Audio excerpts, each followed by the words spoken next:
नमस्कार शेतकरी बंधूंनो, मी पेरू बागायतदार किरण शावळे आणि तुम्ही बघू शकता की आपली आता हे रेड डायमंड पेरूची लागवडीची पूर्वतयारी चालू आहे।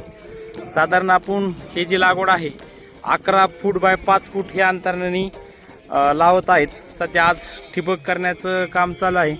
साधारण 2 दिवसात रेड डायमंडच्या आपल्या गाड्या येणार आहेत आणि तुम्ही बघू शकता की आपण पूर्वतयारी कशा पद्धतीने करायची असती रेड डायमंडची।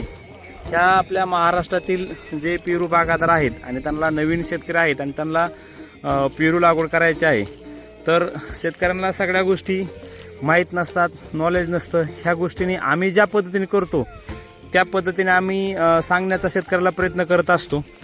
तुम्ही बघू शकता की आज आपली ही रेड डायमंडची लागवडीची तयारी चालू आहे। साधारण ठिबक हातरायचं काम चालू आहे।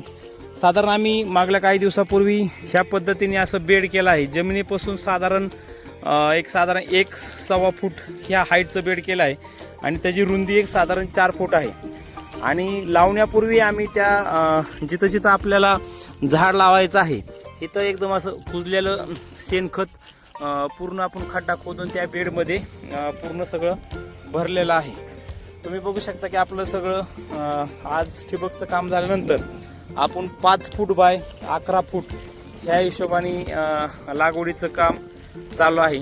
आणि त्याबद्दल आपण शेतकऱ्यांना लागवडीबद्दल थोडीशी कल्पना असावी आणि थोडंसं नवीन शेतकऱ्याला ह्याच्याबद्दल माहितीचा तरच फायदा होईल। आपला हा साधारण 11 एकरचा प्लॉट आहे।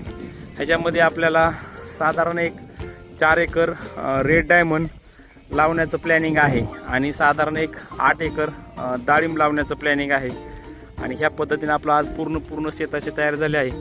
2च दिवसात आपली लागवड चालू होणार आहे आणि त्या नवीन व्हिडिओ आपण लागवडीचा कशा पद्धतीने करायची आपण नेक्स्ट व्हिडिओमध्ये सांगू। जय हिंद, जय किसान।